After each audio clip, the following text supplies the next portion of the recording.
RusAme reader, Kurosong, and today I bring to you the binge compilation for Broken Crayons by Miklaran.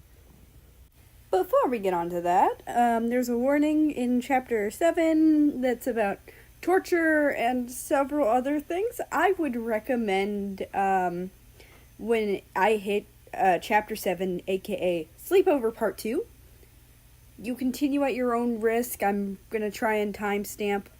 I can't guarantee anything. But that being said, let's get into the binge comp. Chapter 1. Welcome to the Academy.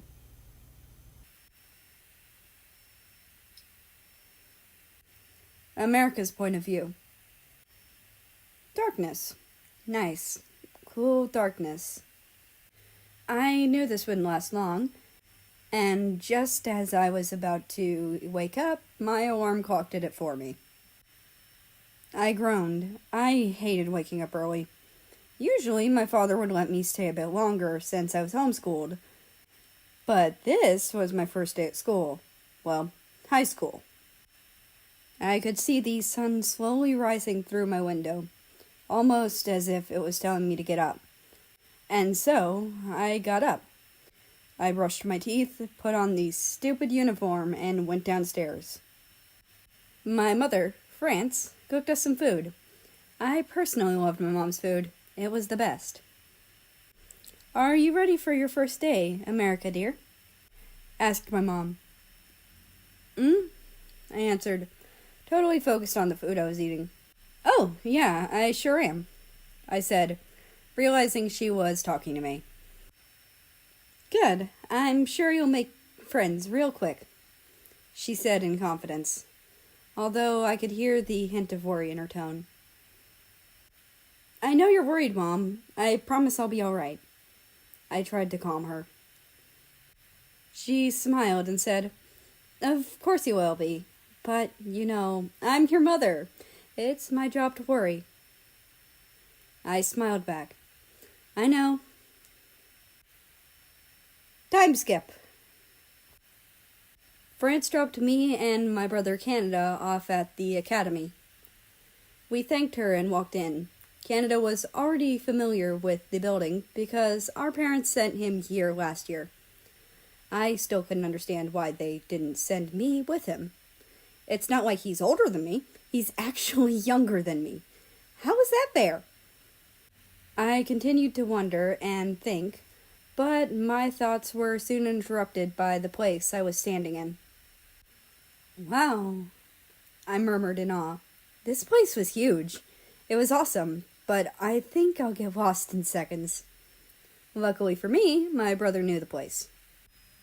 He led me through the classrooms, the library, the lab, the garden, everything. It was amazing, but a bit confusing, honestly. "Oh," said Canada. "That's my girlfriend, Ukraine." He was pointing at a shorter girl in the garden who was wearing a flower crown. Not gonna lie, I can see why Canada likes her. She sure is pretty, and by how he described her personality, I think she's perfect for him. I wonder if I'll get a girlfriend. Although, to be honest, I'm not really into girls. Not that I've met many, but still. "Hey, Ukraine!" called Canada. "I want you to meet my brother. His name's America." Ukraine came closer and shook my hand. "It's nice to meet you, America. I've heard a lot about you," she said and smiled. "I can say the same, but you can call me May. Your flower crown is very pretty, by the way." I tried making a first good impression. Canada gave me a thumbs up to show me I did good. Ukraine smiled again.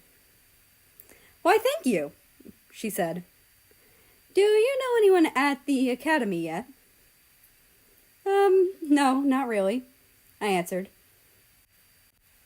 "That's okay. We can take you to our friends. They're really nice," Ukraine said. "I would love that. Thank you." First, they took me back to the library. Ukraine pointed at two male students in the corner. Those are Germany and Poland. They finally started dating last year. I hope you're okay with that, she said. Why wouldn't I be? I totally support gay rights, I said. Great, said Ukraine. Hey Germany, hey Poland, meet my brother America, said Canada. One of them jumped up and walked to where I was standing. Hey, I'm Poland, nice to meet you, he said in excitement. Honestly, I loved his vibe. He looked really happy and excited to meet me. Canada told us a lot about you. You prefer to be called a May, right? He asked. Oh yeah, sure, I said, happy he knew that. Hey Germany, come here and say hello, you bookworm, shouted Poland to Germany, who was sitting at the edge of the library. Huh? Okay. Hey there, he said quietly and stuffed his nose back into the book he was reading. Come on, Germs, don't be shy, said Poland, calling him by his nickname. All right, I'm coming. He got up slowly and walked over towards me as well. Hey there, nice to meet you, he said. You could tell he didn't really like to socialize, unlike his boyfriend. I suspected that, though. Nice to meet you too, Germany, I smiled. Or should I call you Germs, huh? I said. We all laughed. Yeah, you can call me that if you want. All my friends call me that, he said. After a while of talking, they decided to take me to their other friends. But before we found them, I accidentally bumped into someone.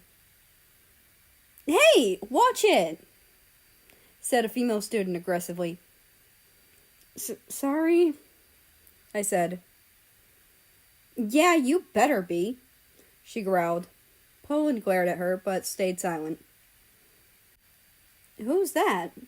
I asked my friends after she went away.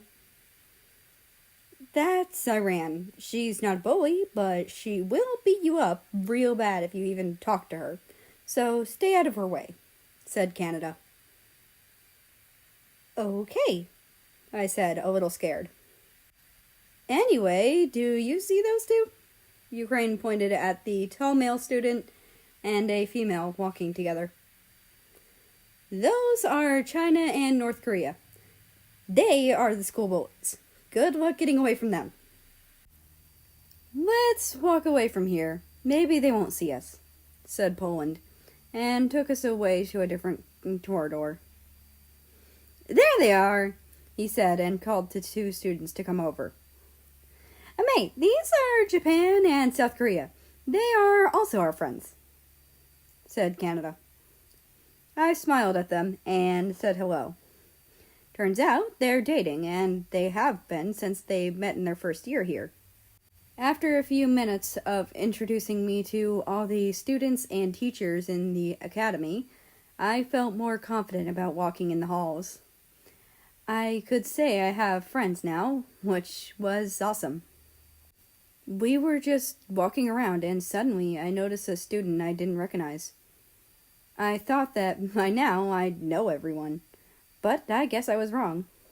Hey, who's that? I don't think you introduced him, I said. Who? Canada asked. That tall, scary guy over there, I said and pointed at him. Oh, yeah, that's Russia, Canada responded, sounding surprisingly scared. He wasn't the bravest guy, true, but he sounded really scared this time. Weird. Oh, yeah, he's my brother, Ukraine said, a little hesitant. What? I almost shouted. You look nothing alike, and to be honest, you look much nicer than he looks, both personally and physically, I said in disbelief. How could they be related? Ukraine sighed. I know, she said sadly. It's not his fault. He's like that. Our past... She paused. It was clear she didn't want to talk much about that topic, so it was best to leave it be. Canada hugged her. Maybe he knows what happened. Meanwhile, I observed him. When I looked closer, I could see his left arm was made of metal. How did he lose it? I wonder. He had short ivory hair and ice blue eyes. His right eye was also missing a pupil. Creepy. He also had a scar across his right side of his head, all the way from his eye to his neck. It looked like it was made from a lightning strike, but smaller. His wings were also really long and colored black. It had a layer of dark purple feathers, like the northern lights. It also had white feathers like stars. His wings were beautiful, or at least his right wing was. His left wing was made of metal, too, just like his arm. He was definitely the scariest guy I've ever seen. I do feel a little sorry for him. Those injuries must have hurt. Well, anyway, exploring time has ended. The bell rang and we separated and went to our classes. Time skip. After the school ended, our mother got me and Canada back home. "How was school, sweeties?" she asked. "It was great," Canada said. "What do you think, America dear?" she asked me. "It was nice. The place is huge, and most of the students are nice. Canada took me to meet all of his friends," I said. She smiled. "Good. I'm glad you're doing fine." I went upstairs to my room to rest my body, but my mind sadly couldn't. I kept thinking about something. No, someone. Someone that confuses me. Usually, when I meet new people, I like to figure them out, which means knowing them. Sort of. But there was one person I couldn't figure out. That empty look in his eyes. He didn't just look scary, he acted that way. He didn't show emotion around anyone, and never talked or interacted with anyone as far as I know. That person, what was his name again? Oh, right, Russia. Chapter 2, Unexpected Meeting.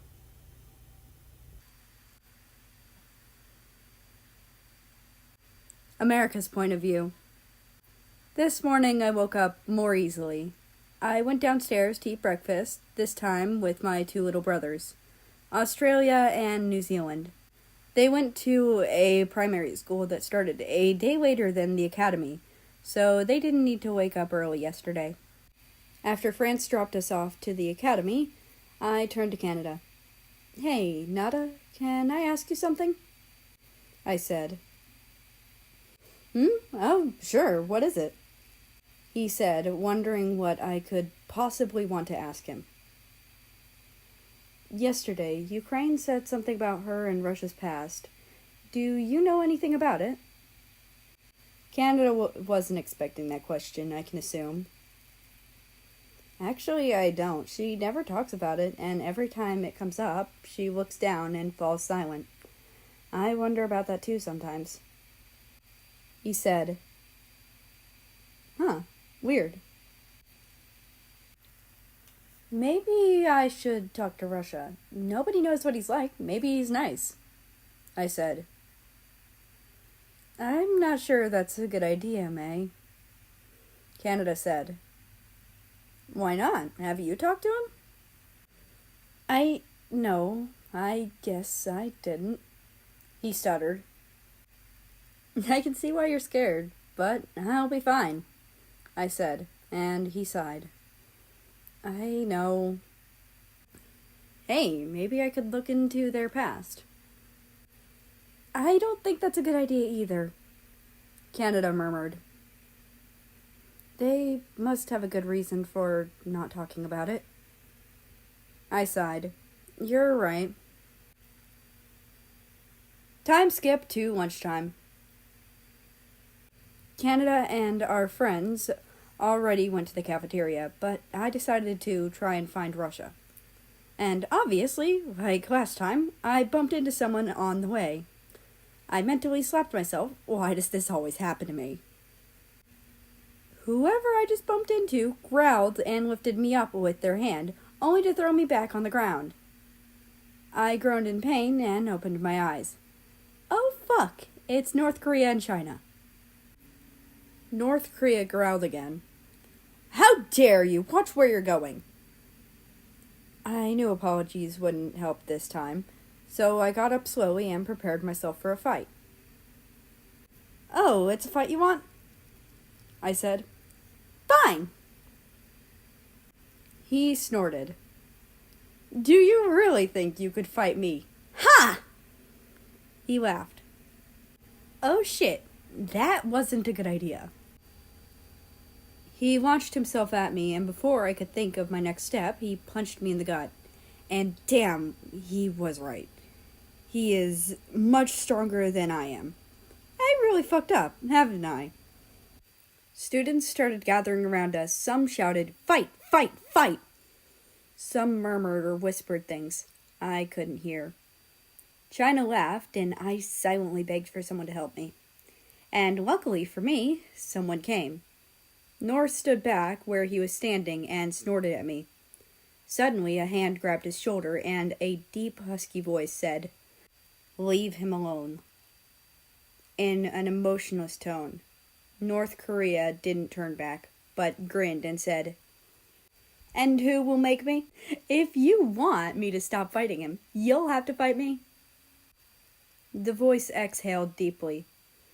I am sure you don't want that.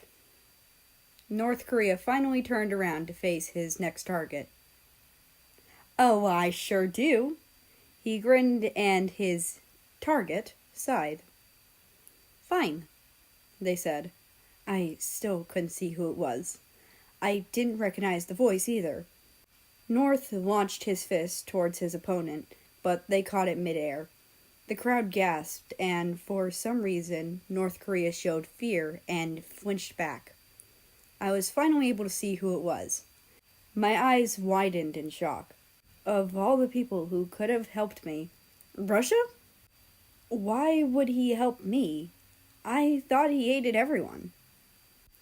Will you leave him alone now? He asked, and North nodded weakly. He grabbed China's hand and ran away. Russia snorted. Yeah, you'd better run, he called and sighed. I guess being the scariest guy in the academy has its benefits, he said and turned to me. Are you okay? Yeah, I stuttered and slowly got up. Why did you help me? I asked. He fell silent. I don't know. I just felt like it was the right thing to do. Thank you, I said, and he looked surprised. You aren't scared of me? He asked. Of course I am, but you helped me. The least I can do is thank you. He stayed silent. Hey, I was just searching for you. I want to talk, I said, and he turned to me again. Talk to me. Why? I think you deserve a chance. Everyone thinks you're scary, and well, so do I, but that's not right. Everyone deserves a chance. He looked at me, confused. Do you have any friends here? I asked. No, everyone hates me, he said, and I felt a little sorry for him. I can be your friend, I said in excitement. He flinched. No. I raised my eyebrows in confusion. Why not? Do you want to be hated by everyone? He paused. You won't understand, he said and walked away. By now, lunchtime was over, so I walked to my class and wondered, why wouldn't he want to be my friend? Is it something about me? Did I do something wrong? He doesn't want friends, but he doesn't want to be hated either. I'll just have to prove I'm a good friend. But how? Chapter 3. Friends?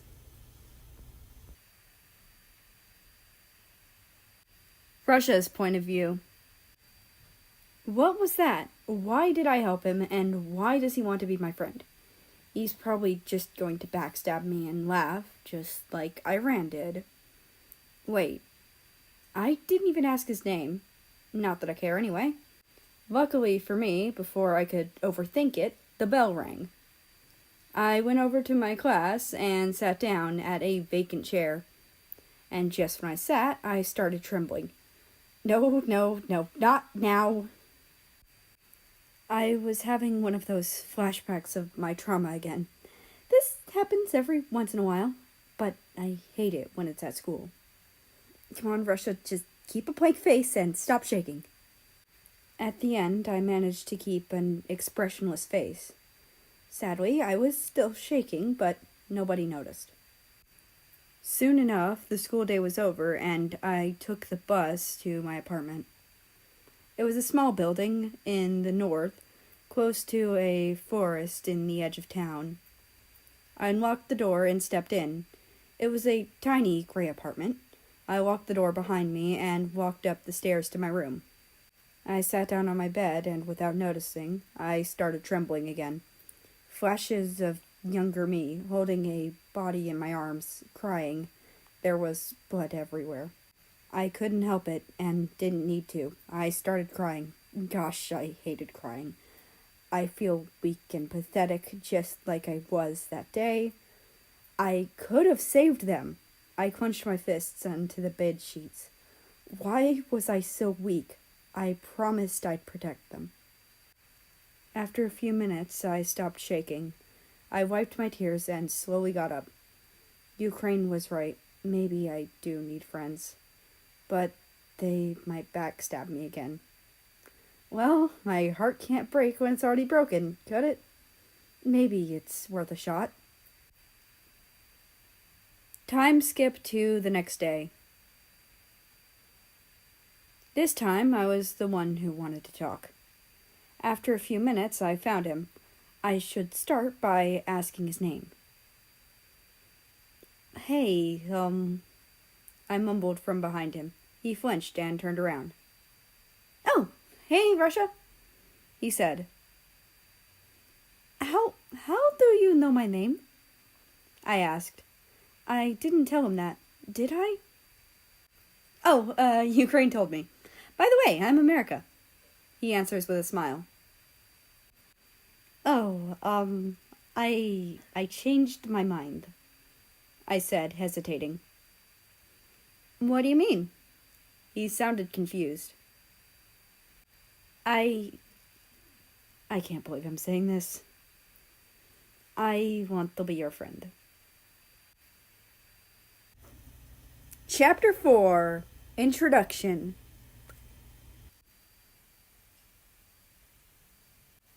America's point of view.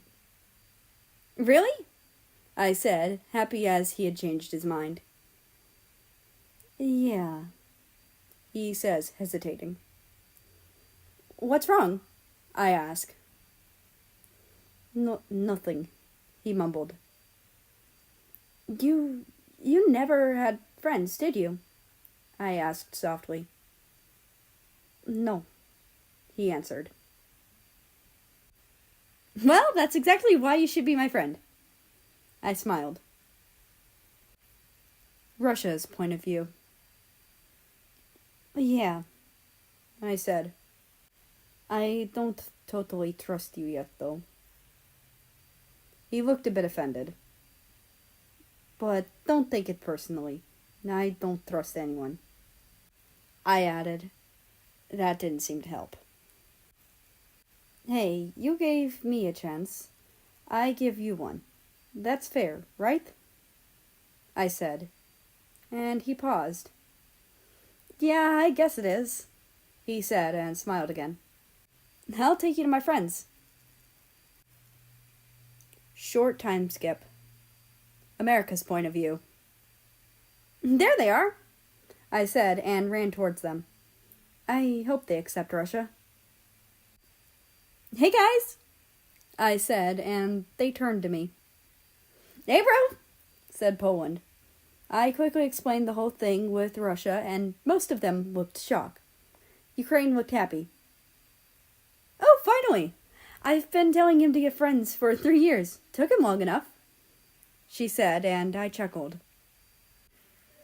Russia, come here, I called, and he appeared out of the shadows and came closer slowly.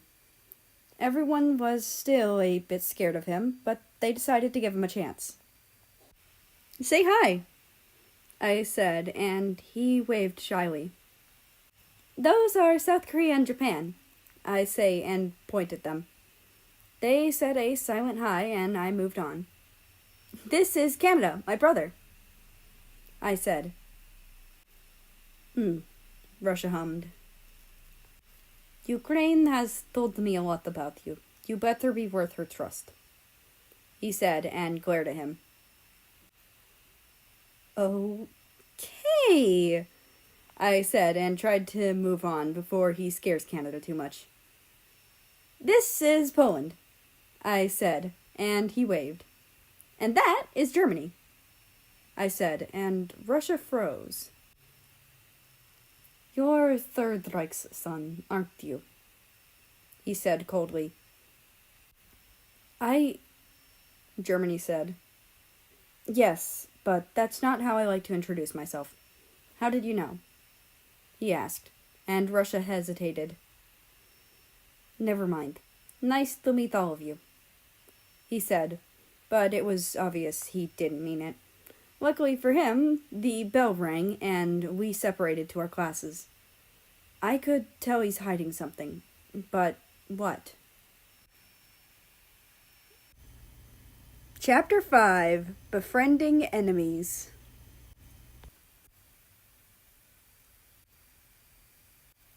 America's point of view. The next day. Today I wanted to confront China and North Korea, or better, befriend them. I didn't know how, but I wanted to try. And now that Russia is my friend, he can scare them off if something goes wrong. Time skip to lunchtime.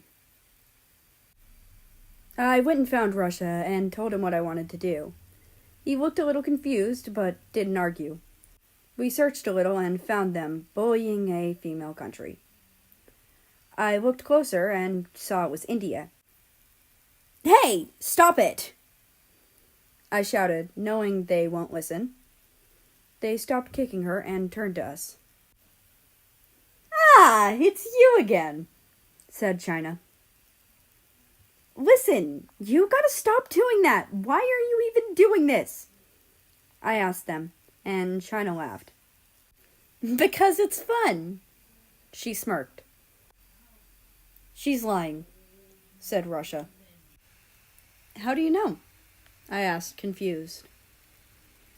My ability is to read minds, although I don't even need to read her mind.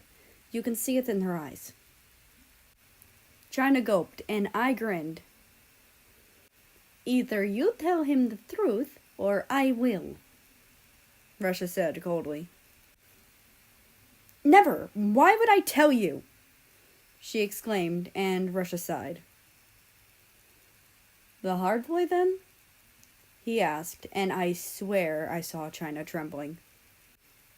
Her parents are abusing her, so she likes to take revenge on innocent countries in her way, he said calmly, and I gasped.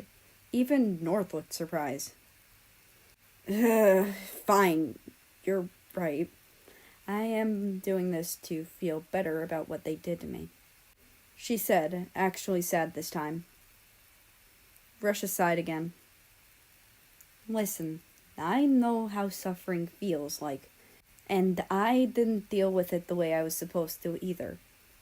But it's not a reason to hurt others.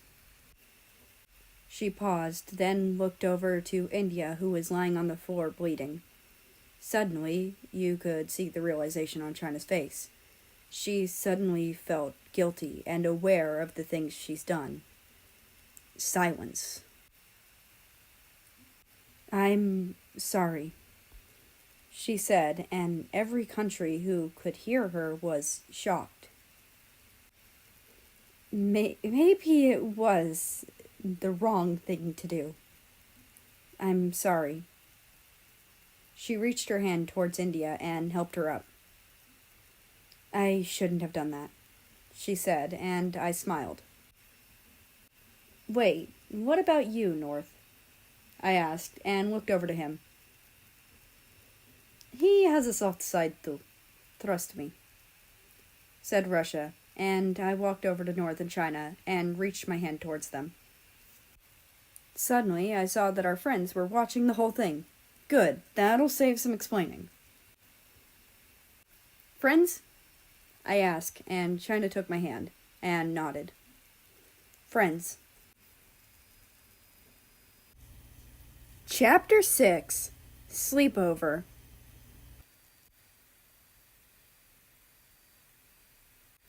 Russia's point of view. The months have passed by quickly, and everything was quite fine.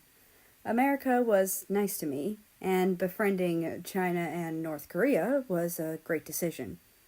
Today, America ran up to me with a smile, panting. I chuckled. "Is there something you wanted to show me?" I asked calmly, while he caught his breath. "Yeah," he said, still panting. "South Korea invited us over to a sleepover. He says you can come too," he said, smiling. "Really? They trust me enough?" I asked, confused. "Of course. The sleepover is tomorrow after school. I'll send you the address." At the Korean house. I was welcomed to a big, warm house by a woman with a mostly white flag. I assumed she was South and North's mother. "Hello there. Welcome, dear. You are North and South's friend, right?" she said, and I nodded, surprised by how kind she was. "My name is Korea. I am their mother," she said, and led me to where everyone was. "Hey, Ruz, come join us," called Ukraine, and I sat between her and America. I noticed Poland was singing and looking at a screen while the others were laughing at him. What exactly are we doing?" I asked, and America laughed. "Karaoke," he said. "Oh," I said, and looked up to Poland. America could tell what I was thinking about. "You don't have to sing if you don't want to," he said, and I calmed down. I really hated to sing. I used to be good at it, and maybe I still am, but I no longer enjoy it. Time passed by as everyone sang something, embarrassing themselves. After we were done with that, we played Truth or Dare. I zoned out, and before I knew it, it was my turn. "Russia, Truth or Dare?" North Korea asked me. And I came back to reality. There," I said, and he thought for a second. "I dare you to take off your coat," he said. He was referring to the big black coat with the white fur at the collar that I was always wearing. No one but Ukraine has seen me without it. I really didn't want to take it off, but I couldn't argue with the dare, so I got it off and put it away. Under it, I had a dark gray sleeveless turtleneck. Poland gasped. "I thought your prosthetic hand was only your palm, not your entire arm." He was right. I was wearing the coat to hide it.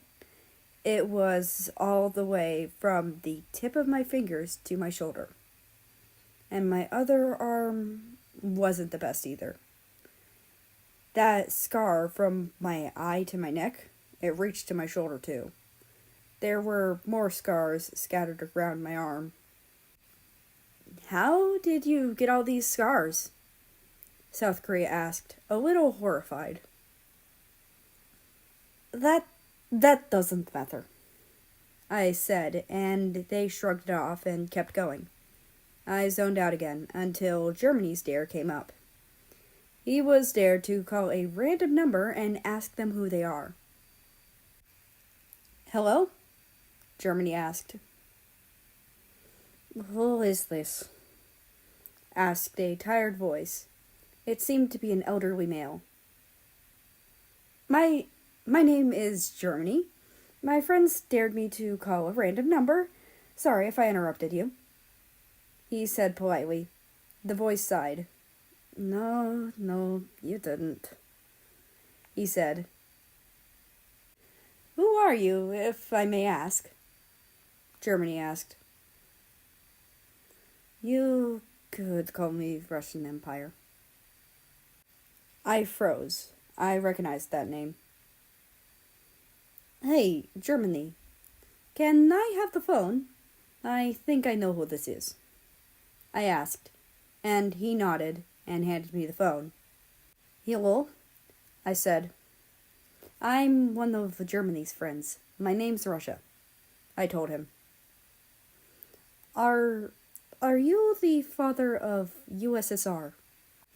I asked, and I could see Ukraine's face. She understood what I was thinking about. Yes, have you heard anything from him? I'm trying to contact him. I've been trying for 8 years. I froze again, and Ukraine started smiling, shocked. He's dead. I was cut off by him. What? How? He shouted. His voice broke. He was shot. I'm sorry, I said, and he fell silent. After a few moments of silence, he talked again. How did you know? He asked quietly. I was there. I'm his son. Chapter 7, Sleepover Part 2.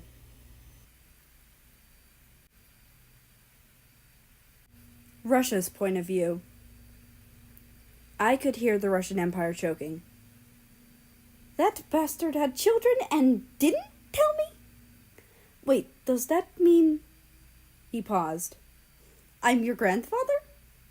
He asked happily, and the others looked shocked hearing everything. Ukraine smiled so brightly, and for once, I smiled too. I guess so, I said. Do you know what that means? Exclaimed Ukraine, and I nodded. Do you have any siblings? Asked Russian Empire. Yes, we were 15 kids. I could hear him choking again. Wait, what do you mean, were? He asked, and the others looked as confused as he was. Ukraine's smile faded, and so did mine. My younger sister, Ukraine, is here with me, but the rest... I froze, and Ukraine looked down, no longer happy. They're dead too, I said. The others gasped, and Russian Empire fell silent. I discover I have 15 grandchildren, then discover 13 of them are dead. I have fought plenty of wars and battles, but this shit hurts, he said quietly, and I agreed. Hey, I'll call you later, I asked, and he paused for a second, still processing what I just informed him of. Yes, wouldn't want to waste your time, he said. We said our goodbyes, and for now, I hung up, and gave the phone back to Germany, who was shocked, as they all were. Russia? Asked South Korea. You You said your father and your siblings were, dead, he continued, stuttering. We need some explanations, he said, and the others nodded. I suppose you do, but it's better if you don't know, for your own good. Oh, come on, it can't be that bad, said North Korea confidently.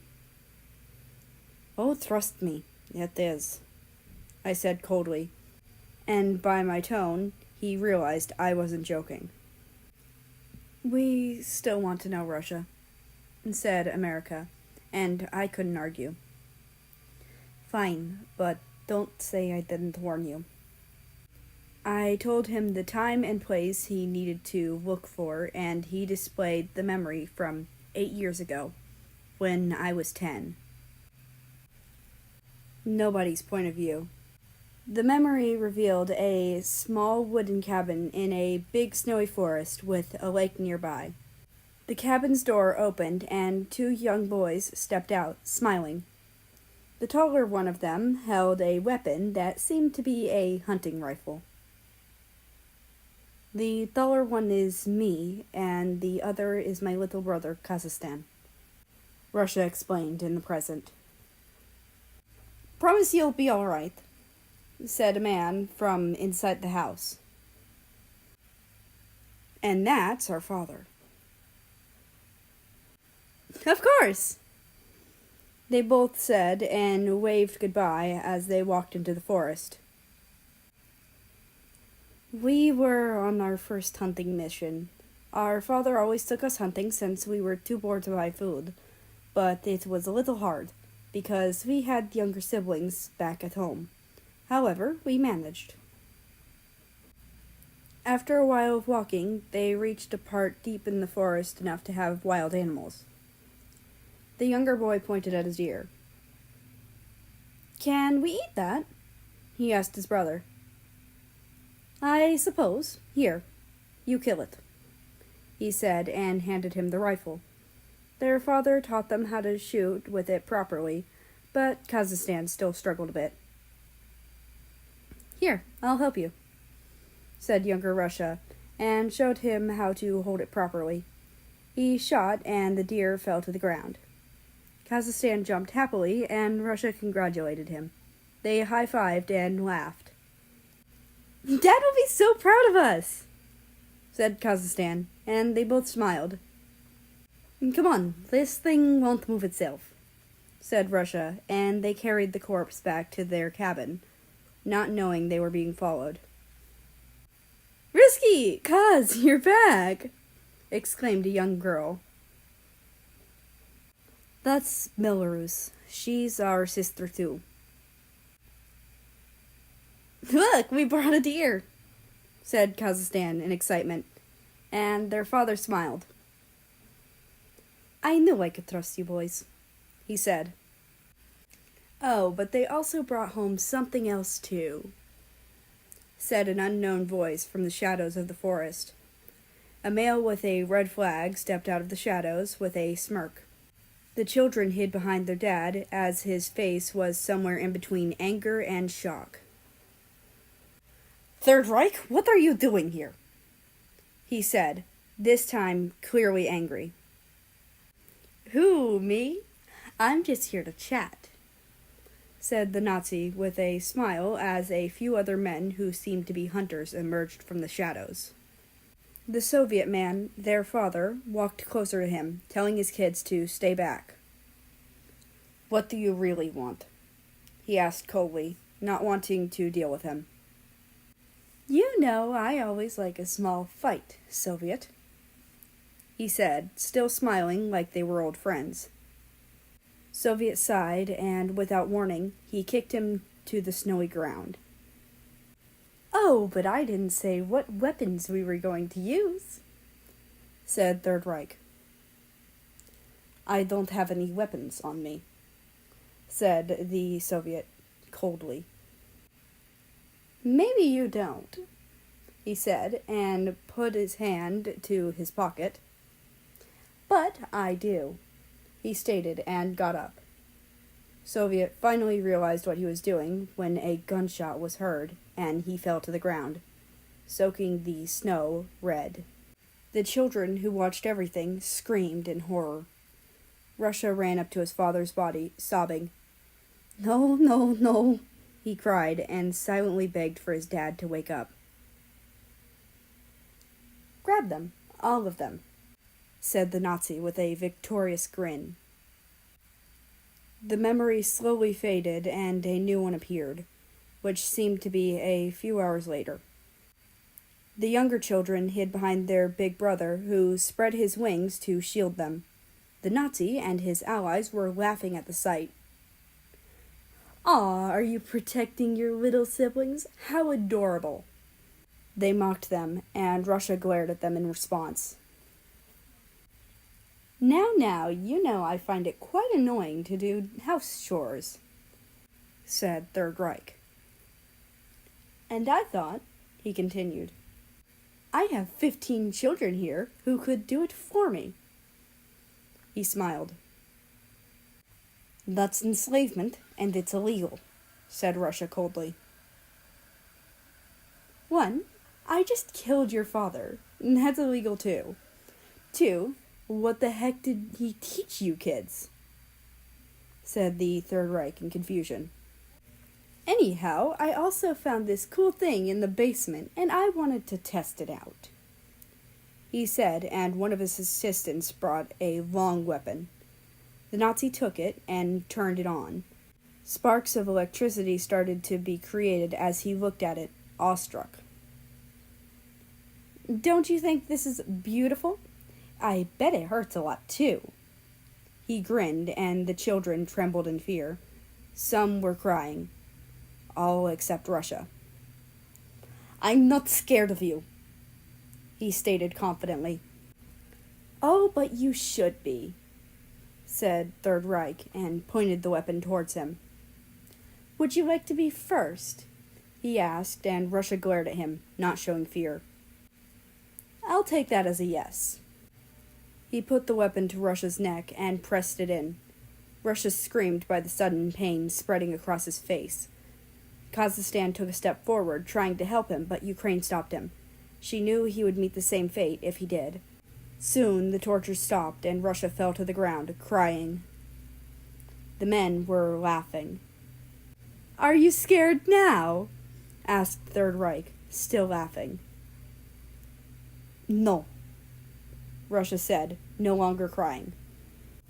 "Excuse me," said the Third Reich, and looked at the young boy. "I'm not scared of you," answered Russia, still with his face down. Third Reich growled. "Fine then, you will be." The memory faded again, and then switched with one that seemed to be from years later. 15 children were down to 4: Kazakhstan, Belarus, Ukraine, and Russia. The rest were murdered in some brutal way or starved.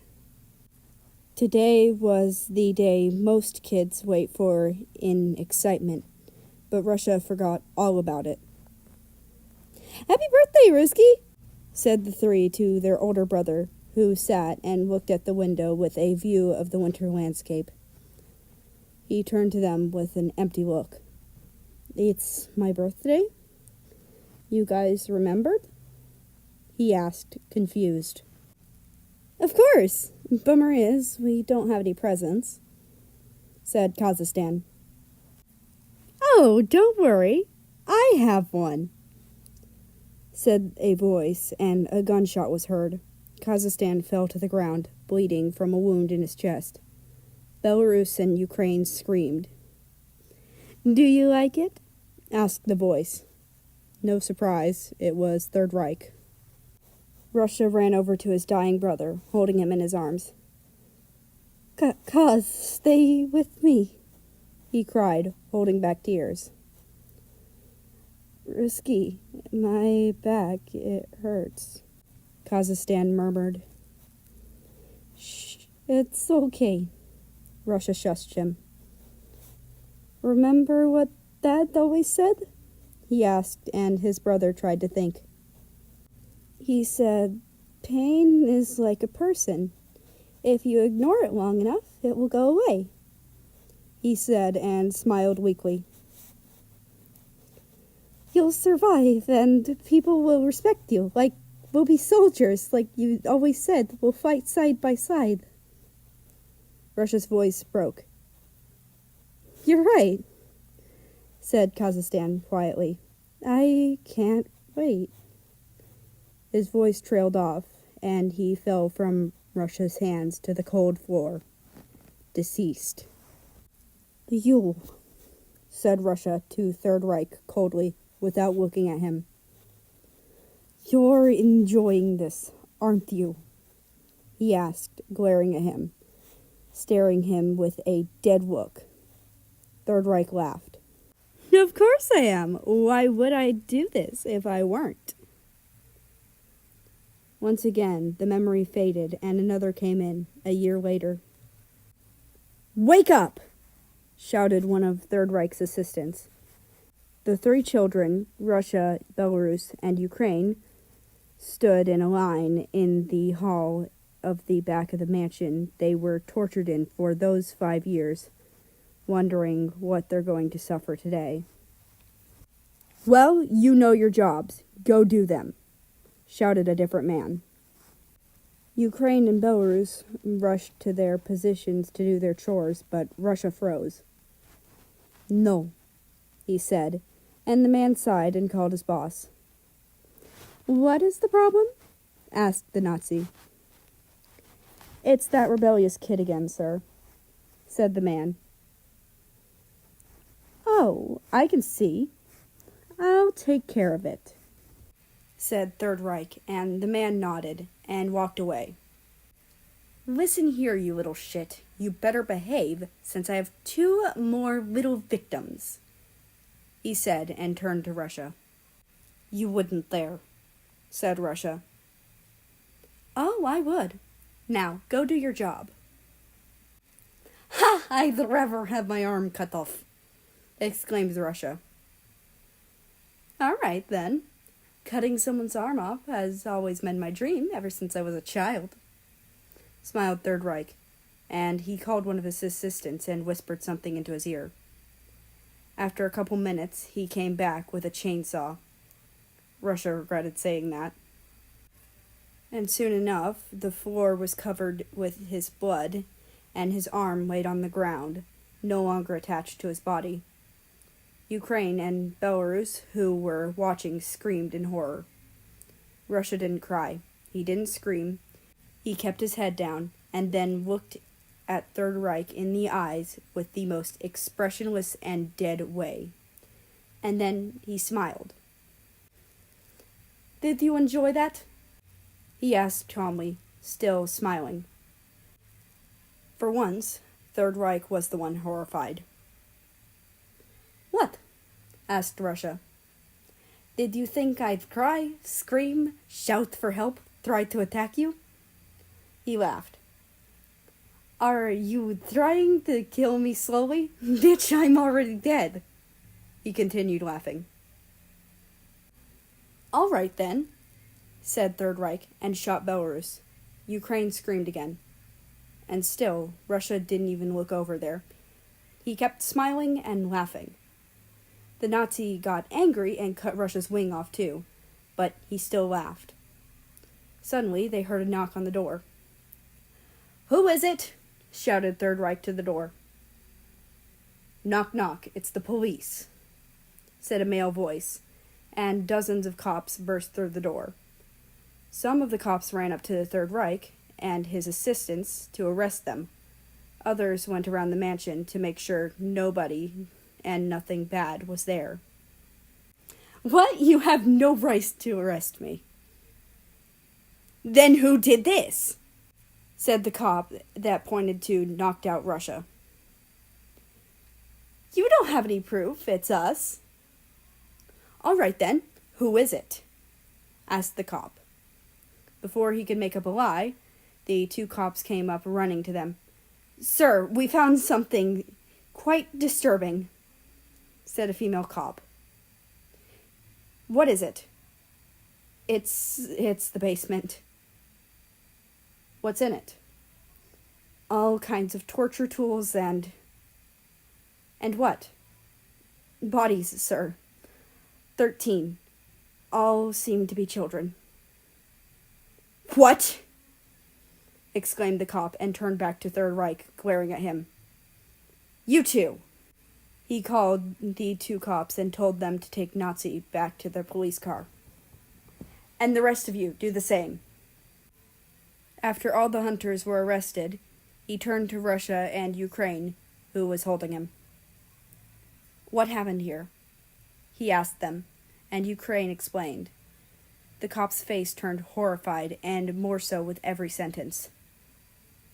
We'll take care of you two, and give your family a proper funeral, he said sadly. Sir? Asked Ukraine. What's your name? You can call me that, though, he said. Who? He called out, and a woman that looked like a nurse came over. Please take care of this poor child, he said, and she gasped when she saw Russia. She turned around and called some other cops and medics so that they could take him to the hospital. Slowly, the memory faded. This time, it was replaced by everyone's terrified faces. They all looked at Russia as he laughed. And to think you all called me the monster. Chapter 8, Sleepover Part 3.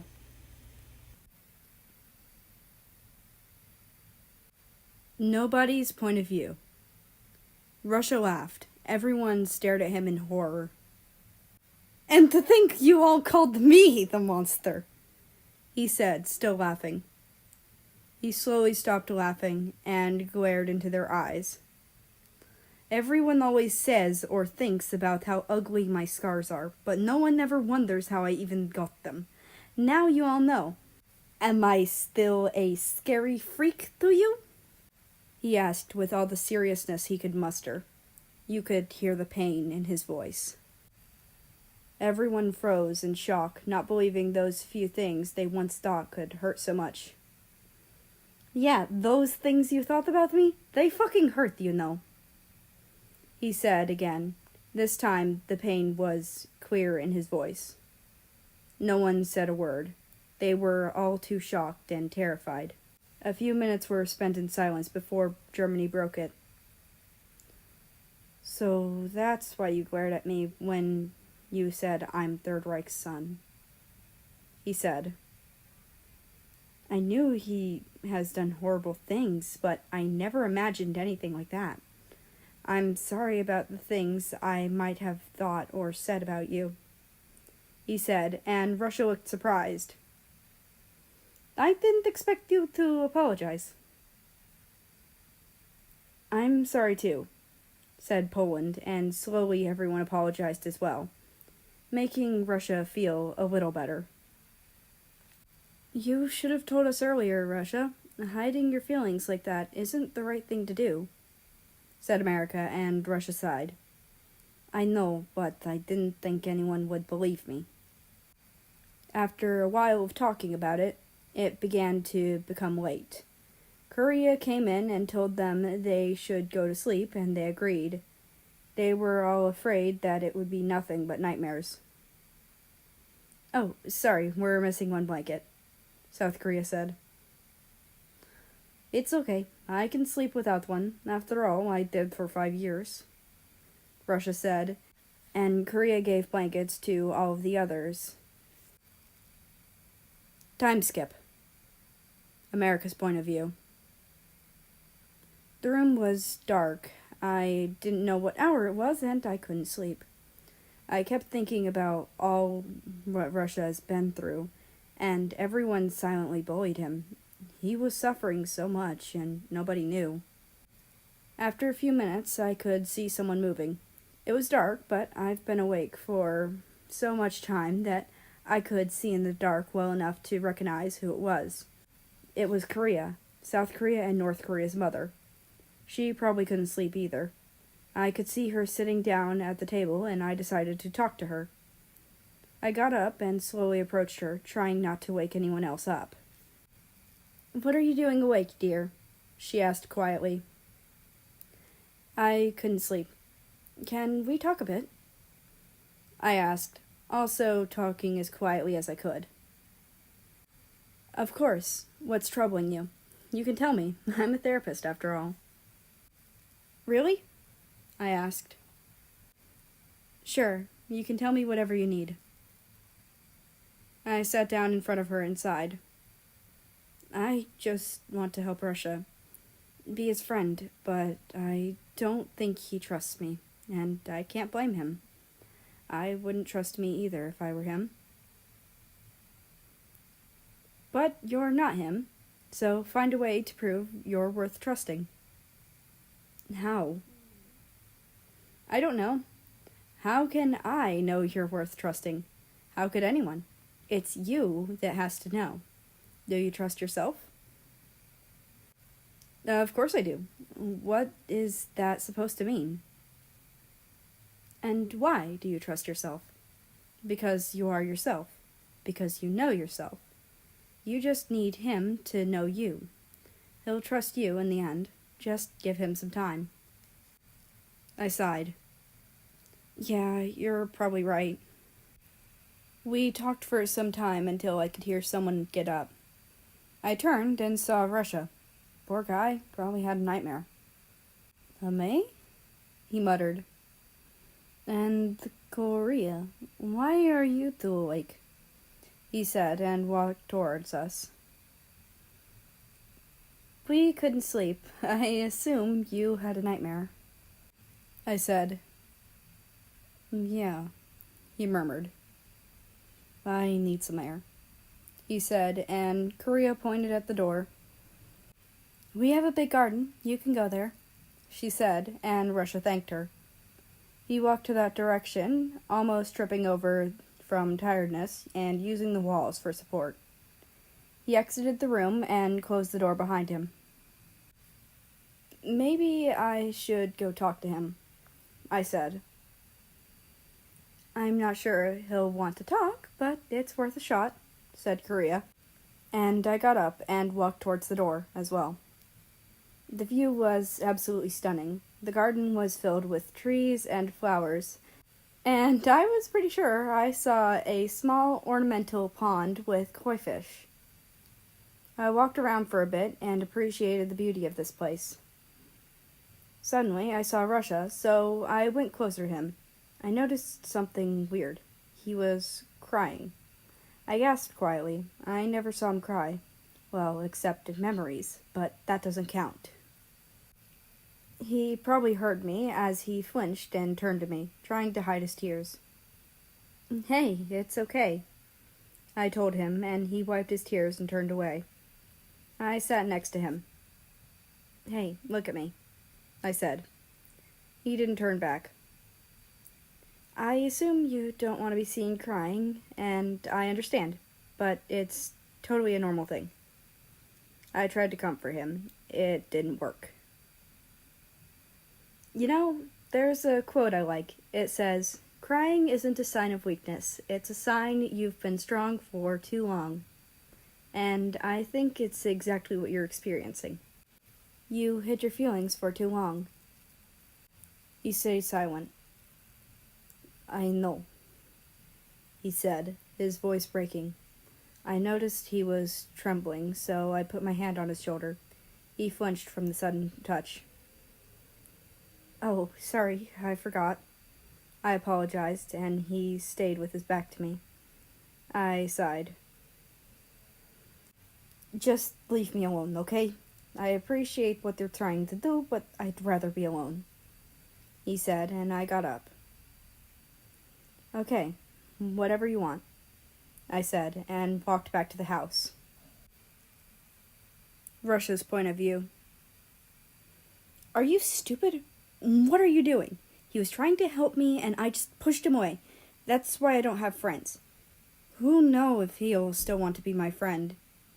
He probably thinks I'm selfish. He probably hates me now." Who am I kidding? He never liked me in the first place, did he? But he cared. I could see it in his mind and his eyes, his voice, his touch. He does care. I'm just lying to myself to make me feel worse. I really am stupid, aren't I? I'll talk to him tomorrow. Chapter 9. Family Reunion.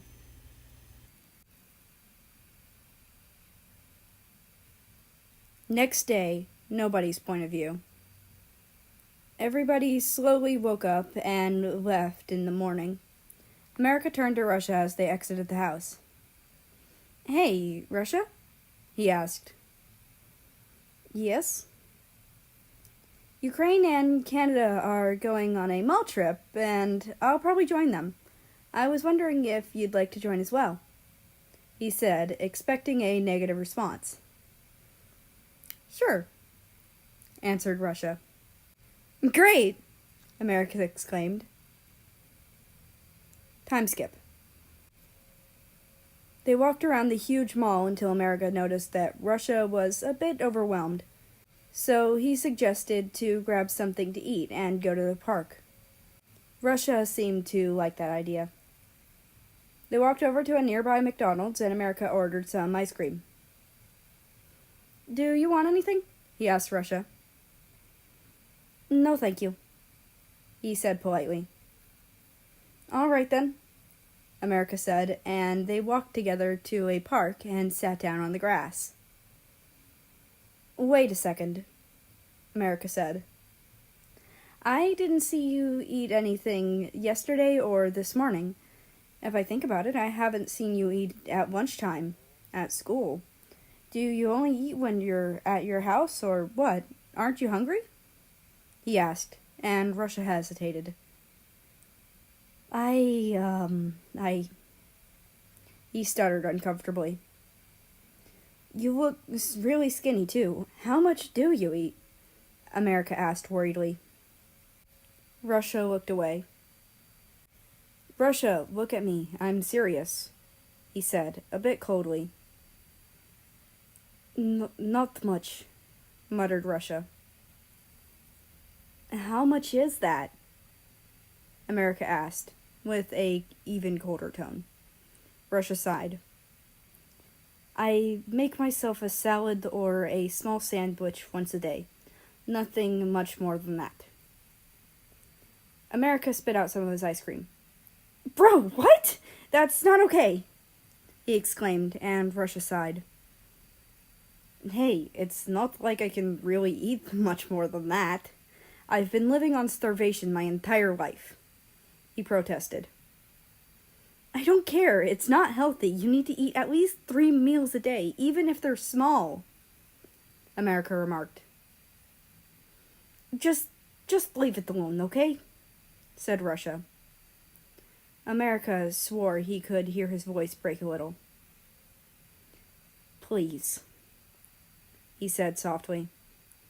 America sighed, understanding it was better to leave it. "Okay. Thank you." After a while, America finished his ice cream, and they got up to leave. "Hey, why don't we go visit your grandfather?" America suggested. "Sure, I'll call him." After a bit of talk, he gave Russia the address, and they took a bus to his house. Most of the ride was spent in silence, except a few times America saw something cool from the window. After a couple minutes, they arrived at the big house. It was decorated with flowers from the balconies and the small front yard, with all kinds of plants. The door was made of a wood-colored grayish-green. "Compared to someone who has fought hundreds of battles and won wars, this place looks really colorful," said the Russian in surprise, and America nodded in agreement. They knocked on the door, and an elderly man opened it with a smile. "Welcome, feel at home," he said, and opened the door for them to enter. Inside of the apartment looked pretty much like the outside, with a huge transparent door that led to a garden. Russian Empire turned to Russia. I assume you're my grandson? He said, and Russia nodded. This is my friend May, he said, and America waved. Nice to meet you both, said the older Russian with a smile. As you know, I've been in many battles and seen many injuries before. But dear Lord, what the heck did they do to you, my poor child? He asked worriedly, referring to Russia. Long story, he murmured. Russian Empire sat down at his chair and gestured to the sofa in front of him. America and Russia sat down. I have time. Chapter 10, Family Reunion Part 2.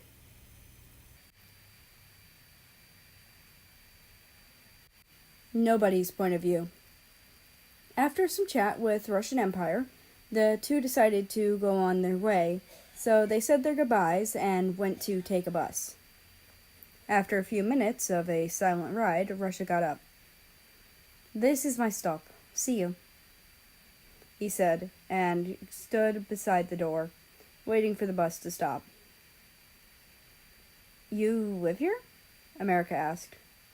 I thought you'd live somewhere more socially distanced, he murmured, and Russia chuckled.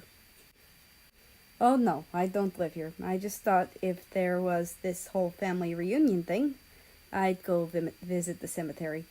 I haven't been there in a while. He trailed off. Oh. There was a bit of silence until the bus stopped. Can I come? Asked America, and Russia turned to him, in surprise. Sure, if you want to, he muttered, and turned away again. America got up and walked to the door when it opened, and they both got out. They walked for a couple minutes, and America noticed Russia was picking flowers on the way, but he stayed silent, even though he was curious about it.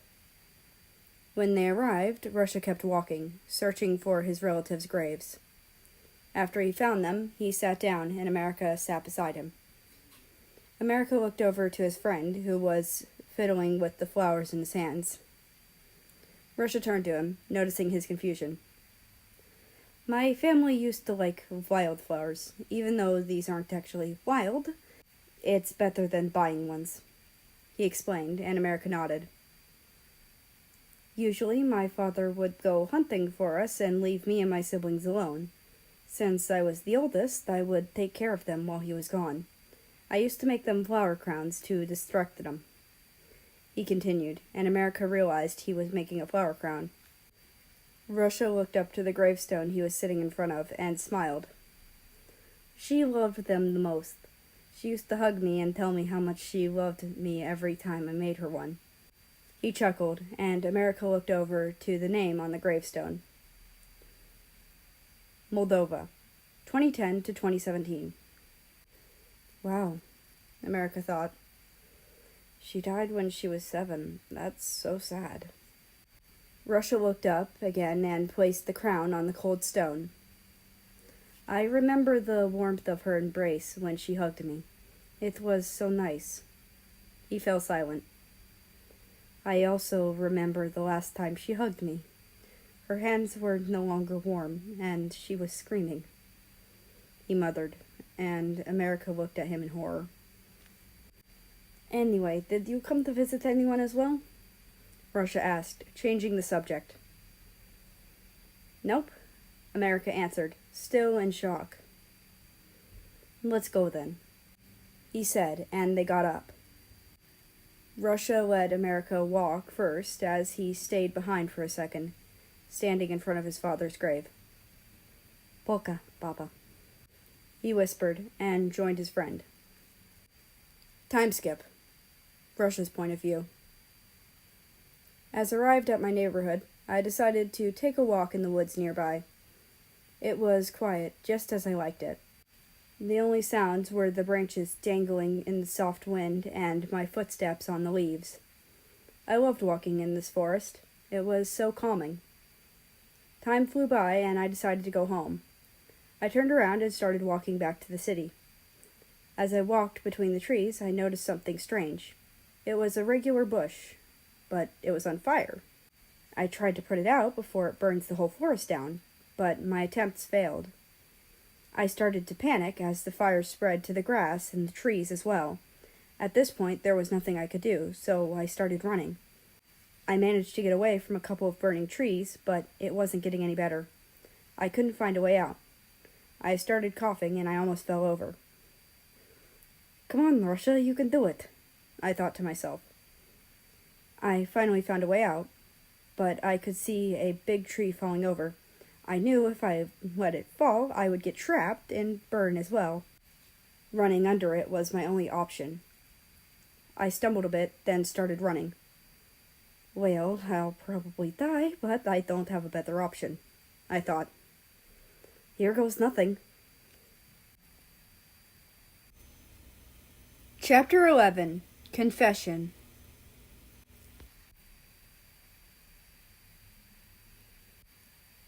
Next day. America's point of view. The next day, I went to school as usual, searching for Russia. I noticed he didn't come today, which was weird. He came every day. Maybe he's just somewhere I didn't search, or maybe he doesn't want to talk. I won't blame him, I thought. Yet again, even if he doesn't want to talk, he always comes up to me. I'll just ask Ukraine if she saw him, I figured. Before I could find Ukraine, the bell rang and I walked to my art class. Luckily for me, Ukraine had the same class. When we were free to draw on the canvas, I picked the one next to her. Hey, Ukraine? I muttered, and she turned to me. Yes? Have you seen Russia? I don't think he came today. Weird. I was searching for him as well. Skipping school isn't like him, even if he hates it. You don't think anything happened, right? For once, Ukraine looked concerned as she painted a picture of a dandelion. I hope not, she mumbled. We waited for the school to end so that we could meet up outside. We decided to call him to make sure he's okay. He isn't picking up, murmured Ukraine. He doesn't answer my calls either, I stated. Suddenly, Poland ran up to us with Germany trailing behind him. Hey, guys, did you hear about what happened? He asked and stopped in front of us. No, what is it? We're trying to contact Russia, I responded. That's the thing, he isn't answering, right? Poland replied. I turned to Ukraine, then back to him. I don't know how or what happened exactly, but I know he's in the hospital, he continued. What? Shouted Ukraine in shock, and I was shocked as well.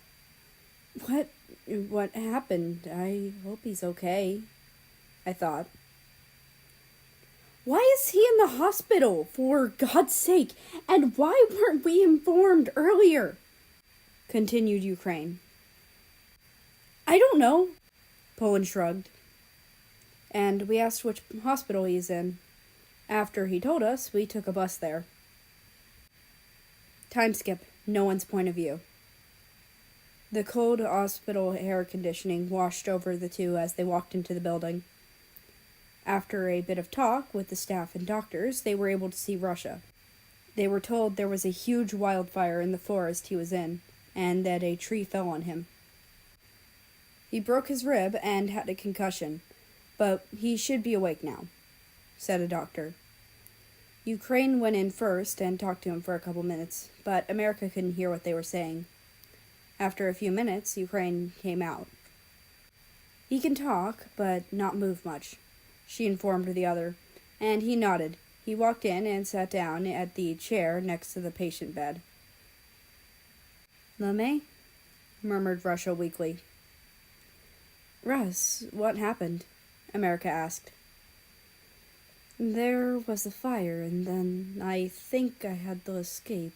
Ran under a burning tree. I don't completely remember. He trailed off. Are you feeling okay now? That's all that matters, asked America in a concerned tone. My whole body hurts, especially my head and the side of my body. Besides that, I'm fine. Did you worry about me? He muttered, and America blushed at the last sentence. Of course I did. You're my friend, he exclaimed. I'm sorry I worried you. Russia trailed off, and America shook his head. It wasn't your fault. It's okay. They were in silence for a few seconds until America spoke. Hey, Russia, there was something I wanted to tell you, he whispered. What is it? By your tone, I can assume it's something bad, acknowledged Russia. What? No. It's not something bad. I stuttered the American, and then fell silent. Russia understood it was hard for him to say it, so he tried to help.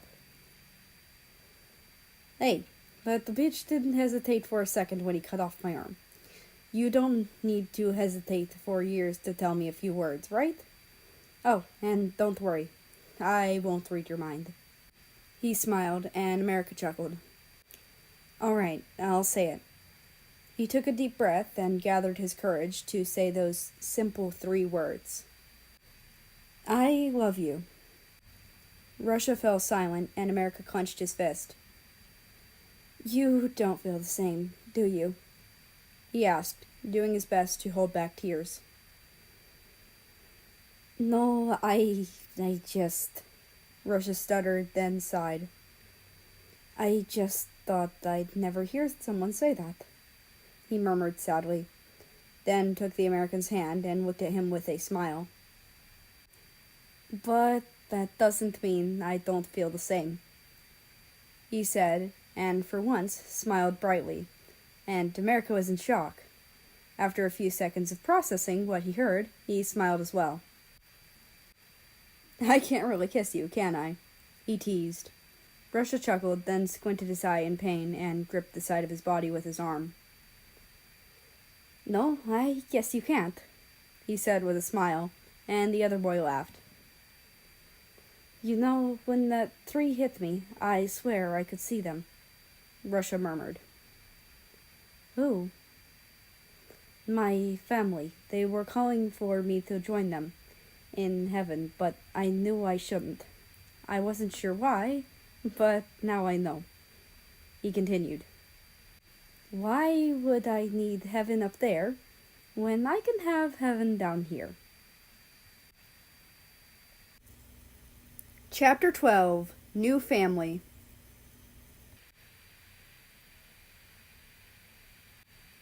Ukraine's point of view. It's been a few weeks since Russia and America started dating, and I was so happy for my brother. Finally, he won't feel lonely and he'll have someone there with him other than me. I kept thinking for a bit as I walked on the dark streets on the way to my apartment. Then suddenly I heard a voice calling me. Excuse me, young lady, said a female voice, and I turned around and paused. It was a woman with a red and white flag I didn't recognize, but somehow seemed familiar. It's very dangerous to walk alone in these streets at night. May I accompany you? She asked softly. Oh, sure, what's your name? I asked, and allowed her to walk by my side. My name's Japanese Empire, but you can call me J.E. for short. She smiled. Oh, you're Japan's mother, right? I'm her friend, well, sort of, I murmured. Oh, yes I am. What's your name? I'm Ukraine, I answered with a smile. Oh, she never told me about you, muttered J.E. Yeah, we're not really close. We're just in the same friend group, I informed her, and she nodded. Why are you walking alone in the first place, if you don't mind me asking? She turned to me as we got to my apartment, and I thanked her. I guess I just didn't have anyone who walked in the same direction, I shrugged. Well, I'm glad I could help. Goodbye. She waved, and I waved back. It's nice to know there are good countries in this world. The next day, nobody's point of view. The academy halls were silent as usual, even with all the students and teachers walking and chatting. The size of that place made it feel empty even when it was full. One could think it was just all normal, countries with their normal lives. Yet one's life could change forever in this normal day. Let's leave this huge place and all its troubles and zoom back into a small talk. Ukraine strolled around those big halls and long corridors until she found the person she wanted to talk to. "Hey, Japan!" she called, and a girl with a red and white flag turned to her with a smile. "Oh, hey, Ukraine. What's up?" she called back and walked towards her. "Everything is fine. How are you?" Ukraine asked politely. "I'm great," replied the Japanese girl. "Yesterday I met your mom. She was really sweet." "Oh, really? That's nice." "Yeah, she walked next to me on my way home to my apartment. So no homeless drunk will cling to me. I'm really thankful she did that. Those streets are really scary at night." "Oh yeah, she does that a lot. She always helps old people across the road or helps little kids find their parents. I'm glad to have such a nice mother," Japan said with a smile. Ukraine paused. "What's wrong?" Japan asked, noticing the sudden silence. "It's just that I never knew my mother. She either died or left us all alone. Well, both ways make her seem gone to me. But I wish I remembered her," Ukraine mumbled. "Oh, I'm sorry." "It's okay. It's not your fault. You're just lucky," said Ukraine with a forced smile. "Yeah, I guess I am," Japan murmured. "The thing is, I always wanted siblings, but my mother says it's better to adopt those who don't have parents rather than bring more people into this world. And well, I agree.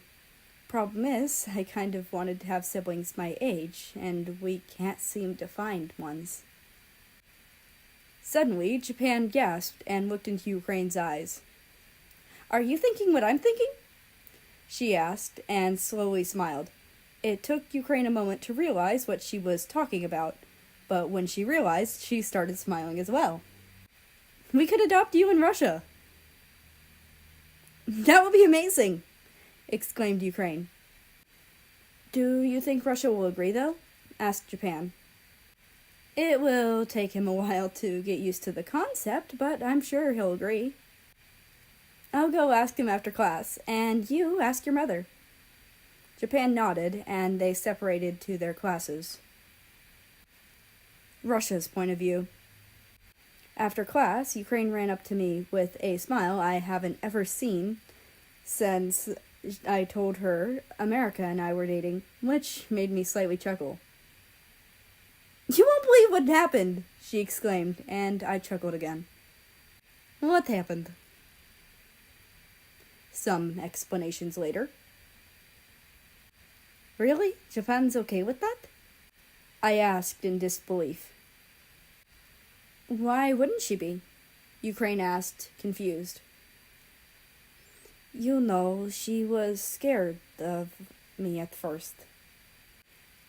"Yeah, she was.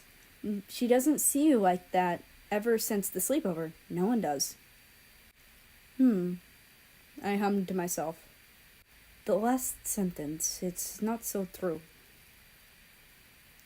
"So, what do you think?" Ukraine pulled me back to reality. "If they are okay with this, then so am I." I kind of lied there, but it made Ukraine so happy. I had to give it a chance. A couple days and adoption papers later. "Oh my God, really? That's amazing!" America exclaimed after I told him what happened. "I'm so happy for you. You're finally getting an actual family. That's great," he continued with a huge smile. His smile was adorable. I couldn't help myself and smiled as well. "Yeah, lucky me," I murmured quite bitterly. The American probably noticed my tone as his smile was wiped off his face. "What's wrong?" he asked softly. It's nothing, really." I was cut off by him. "No, it's not. You're my boyfriend, Russia. I know when you're lying to me," he said bitterly, and I sighed. I hate it when he knows that I'm lying. Fine. Yeah, I was lying. It's just that I haven't had a family in years, and I'm not sure I'm ready for it," I muttered, and he held my hand. "You will be. I'm sure of it," he stated. His confidence would always convince me, so I nodded. "Yeah, you're probably right." Chapter 13, New Family, Part 2.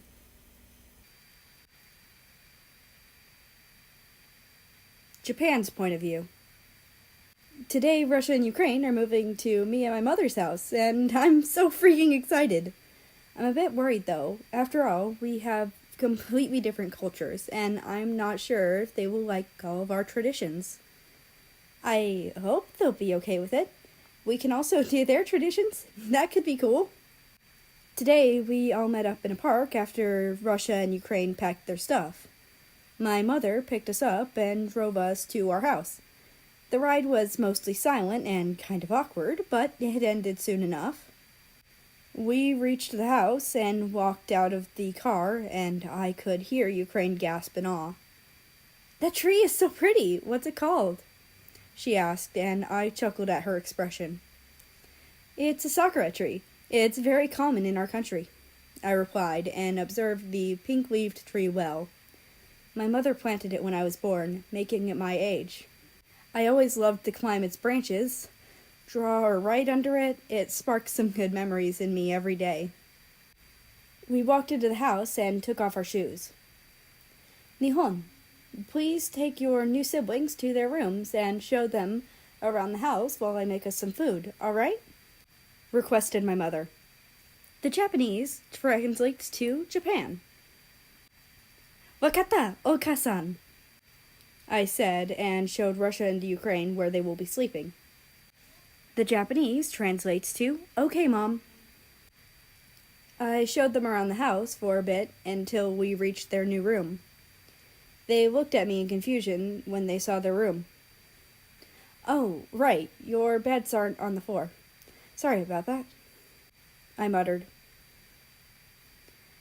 No, it's okay. We can handle it," replied Russia politely. "Right, Ukraine?" He turned to his sister, and she nodded. "Of course. We are used to sleeping on the floor, after all." Silence spread across the room at that last sentence, but it was soon broken. "Kids, come eat," called my mom. "Coming," I called back, and we went downstairs.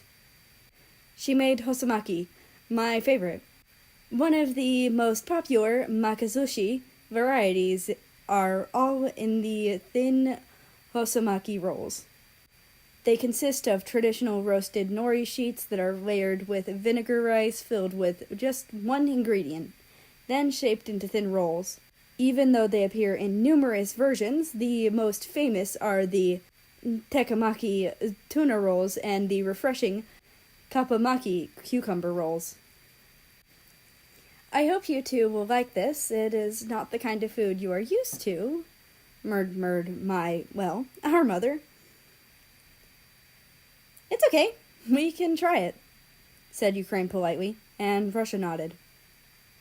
"Plus, we eat on the floor. I hope it is okay for you two." "It's all okay, really," Russia replied. "Okay, if you say so."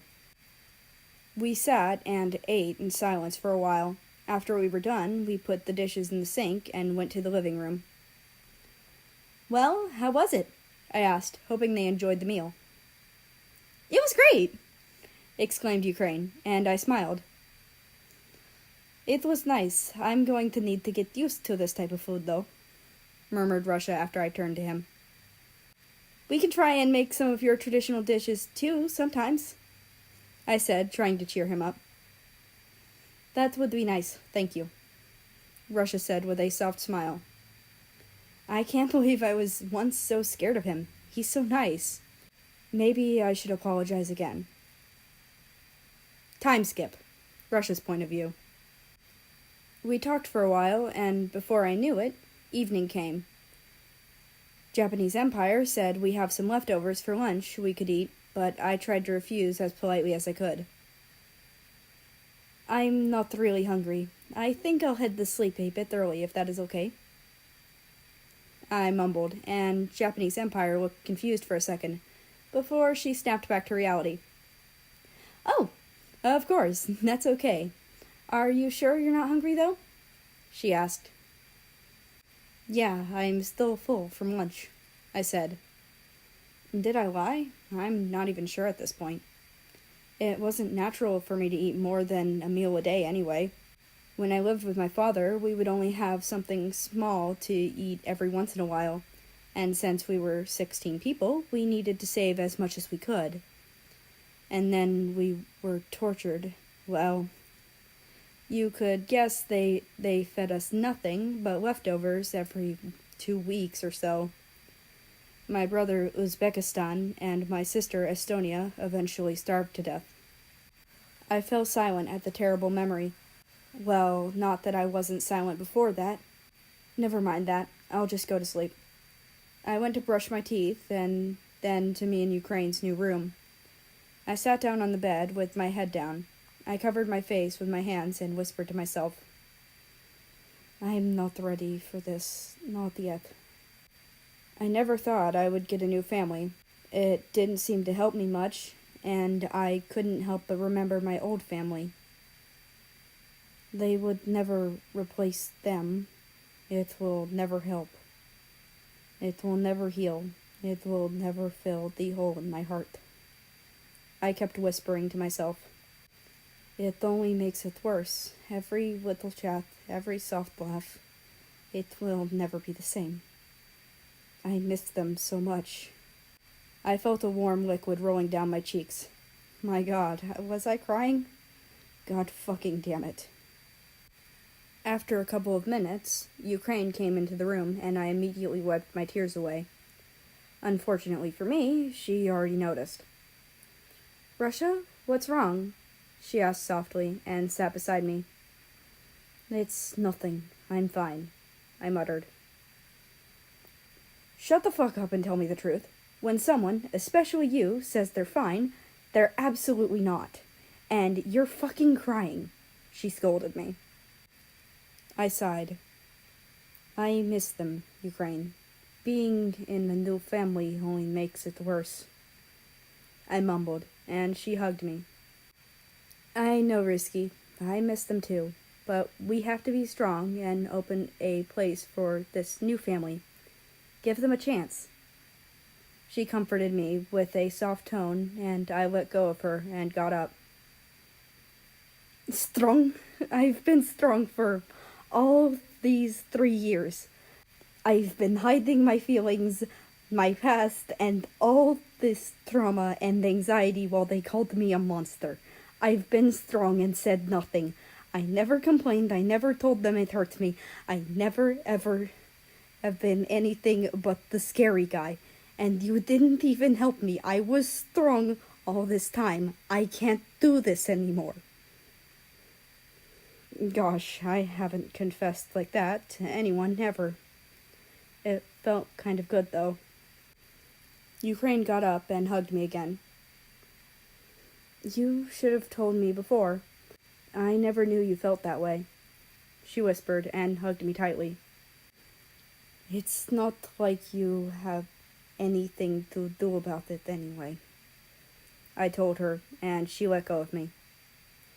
Of course I do. I'm your sister. I can help you, she exclaimed. How? I asked coldly, and she froze. First off, you're not alone. You have me, Ame, and now Japan and Japanese Empire as well, and all our friends. You don't have to be lonely, she said softly, and we both sat down again. No, Ukraine, you don't understand. Being a traumatized mind reader in a whole academy that hates you, it fucking messed with my mind. I can't even tell if these horrible things about me are things I say or they do. No wonder I'm all emotionless. I'm ripped apart by my feelings and theirs. Imagine trying to fix your life where all I can see is theirs. It's horrible. I I just I just can't do this anymore. I trailed off. Then how can I help you here? Hugging you again won't help, and all the words I might say won't mean anything to you, will they? She muttered bitterly. Exactly, I exclaimed. That's the point. Nothing helps, I continued. But then again, if you leave, it will be worse. I finished quietly.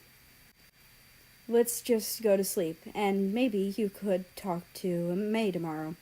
I'm sure he could help, said Ukraine as she got up. Yeah, I muttered, and said goodnight to her and my new family. A few days later, nobody's point of view. So, how's living with Russia and Ukraine? Is Russia being a creep? Asked South Korea as he walked with Japan. What? No, he's really sweet, actually, she exclaimed. Really? He seems like a creep to me, continued South Korea, and Japan looked shocked by that remark. Don't you remember the sleepover? Don't you remember all those horrible things he's been through? Where's your sympathy? She asked with an offended tone. I remember that, but think about it. If he was such a good guy, then he would have gotten over with it and kept a smile. You know, it's always the villains who have tragic backstories and deal with it by being emotionless. It's not that bad anyway, he finished. This time, Japan had to pause and face him. You know that person you call a villain cries himself to sleep every night? Yeah, he has emotions too, and they matter, she exclaimed in anger. Seriously? He cries himself to sleep? That's so pathetic, muttered the Korean. Okay, that's it. You crossed the line. I'm not letting you talk like that about my brother, Japan exclaimed again. You call that freak your brother? Really? Wow, Jap, I'm disappointed. No, I am. I don't care if Russia is adopted or if he would have been someone I don't even know. I'm not going to keep dating someone who thinks they have the right to say these things. What are you saying? I'm saying we should break up. Yeah, sure. You jokingly say that every year about different stuff, Jap. You can stop the act now. Japan sighed and started to walk away. Wait, you're not serious, right? Called South Korea. This just proves my point, South. If you still can't tell when I'm serious or not, then we're just not meant for each other. Goodbye. No, wait. Wait for what? You to apologize? I know that won't happen, finished Japan, and she walked away from the shocked Korean boy, leaving him alone. Chapter 14. I don't know how to call this chapter, so...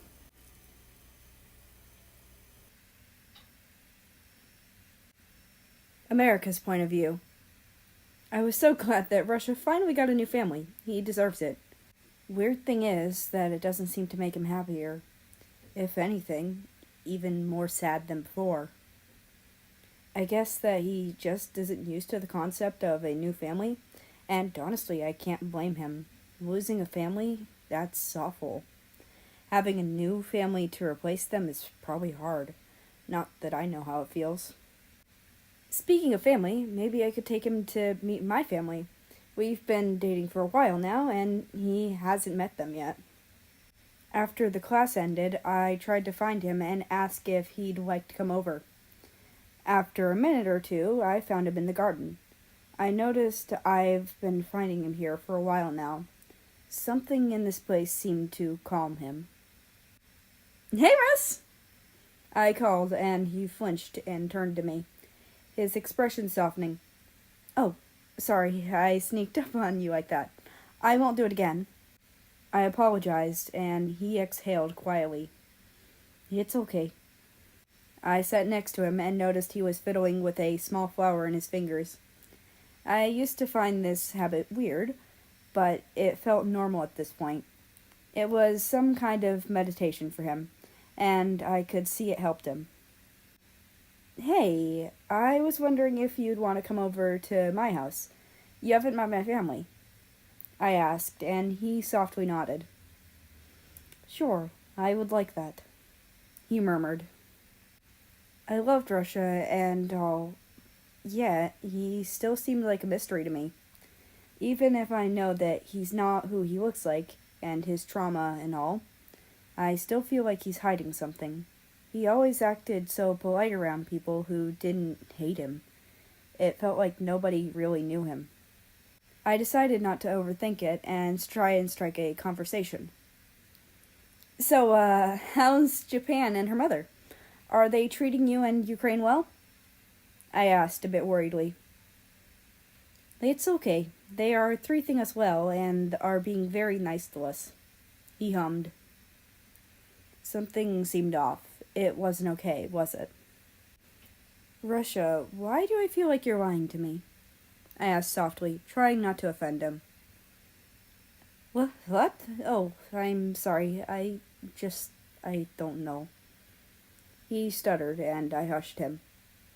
Hey, it's okay. I'm not blaming you. I'm just saying you can tell me if anything's wrong." I comforted him with a soft tone. "I know, it's just..." He paused. "It's hard to get used to a new family. He sighed. "I miss them." He muttered so quietly I could barely hear him. I hugged him tightly and whispered in his ear. "It's okay. I'm always here for you." I let go of him after a few moments, and his lips curved into a small smile, one you could only see from up close. "You should smile more. You look cute," I told him, and he flustered red. I chuckled at his expression and got up. "Come on, class is about to start," I told him, and he got up as well, leaving the small flower on the ground. Time skip. After school, we took a bus to my family's house, which wasn't too far. The bus was quite loud and crowded this time, so Russia and I had to stand uncomfortably. Fortunately for us, the next stop was where we needed to be. I knocked on the door, and a woman opened it, smiling when she saw me. "Hi, Mom," I said, and she took us inside. "Who's this fellow with you?" she asked as Russia looked around the large living room. "Oh, that's my boyfriend, Russia," I told her, and he turned to her, waving shyly. "Welcome, dear. I'm happy America found himself a good boyfriend. Right, Brendan?"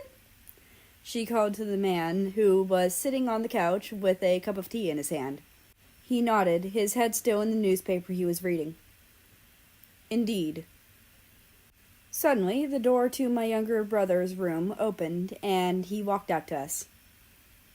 "Hi, Kiwi," I said, and he hummed a hi. "Is that your boyfriend?" he asked, and I could see Russia blush a bit behind me. I smiled. "Yeah." I chuckled, and my brother continued.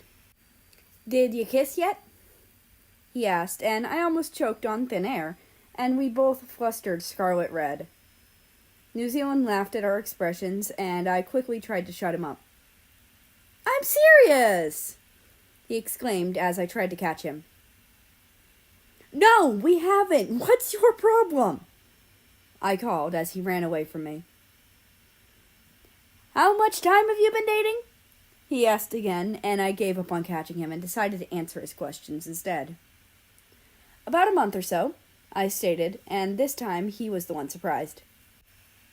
Bro, you've been dating over a month and you haven't kissed yet? That's not okay, he exclaimed, and I covered my face with my hands. That's none of your business, I muttered and pushed him away. He laughed, but decided to stop troubling us. Sorry about him. He can get like that sometimes, I told Russia, and he chuckled. No, it's okay. Ukraine can be like that too. And I found that quite funny, actually, he said, and I smiled. Anyway, let's go to my room. I have some fun video games we can play, I said, and led him to my room.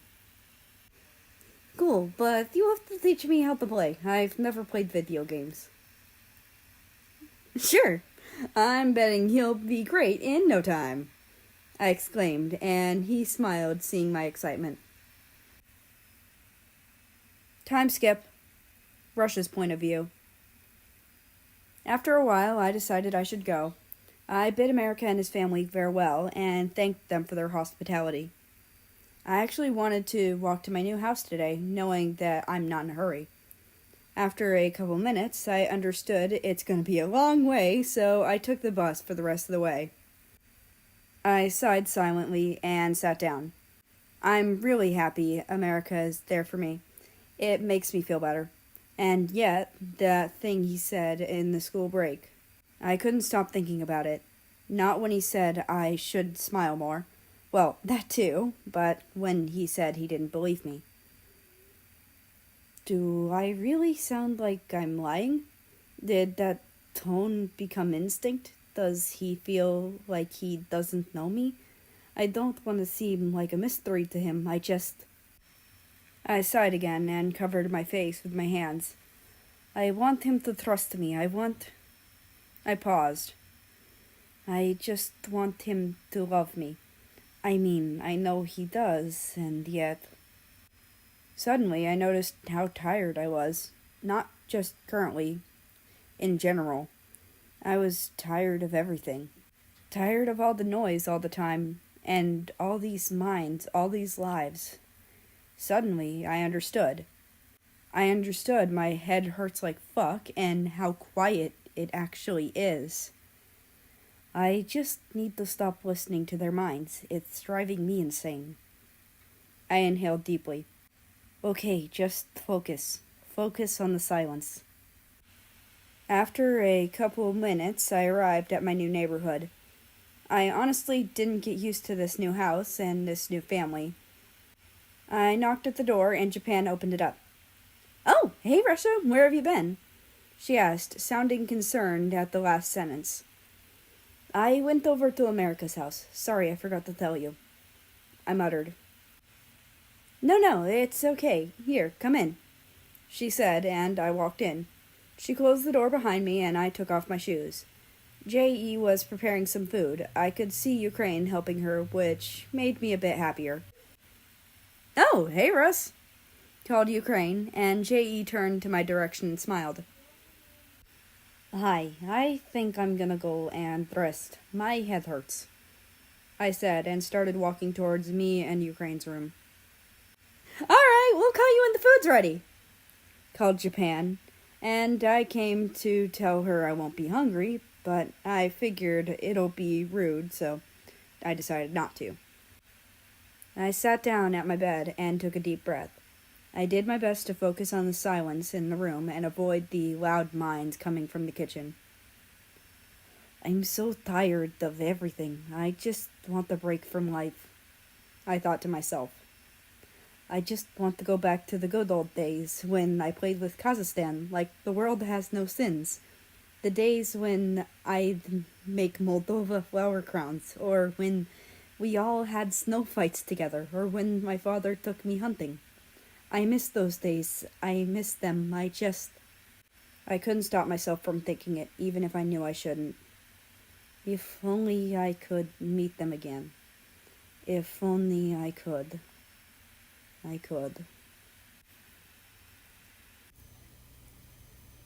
Chapter 15. The Not-So-Good Old Days.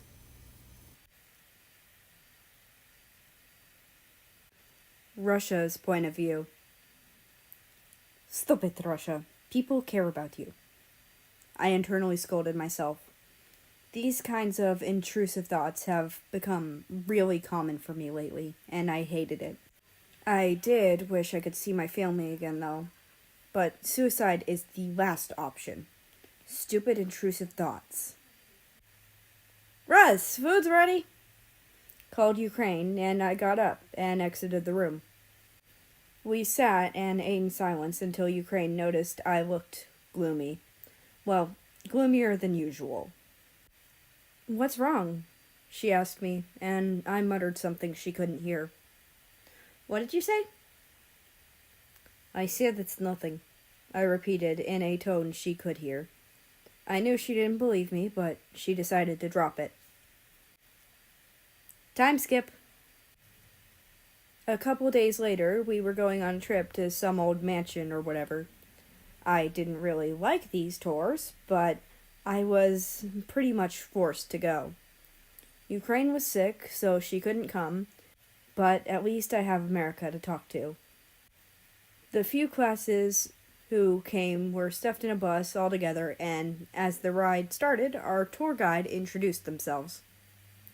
Hello there, students. My name is Egypt, and I'll be your tour guide for today, she said. You must be wondering where you're going to, so I'm here to tell you all about it, she continued. We are going together to a mansion whose walls are filled with history and also, well, maybe quite a bit of blood. You see, this mansion was built centuries ago for containing slaves and hostages. Not all history there was great, true, but it is still fascinating to this day that enslavement is out of law and barely exists. She finished. To be honest, I didn't really listen to all of what she said next. She mostly talked about some kinds of enslavement and torture.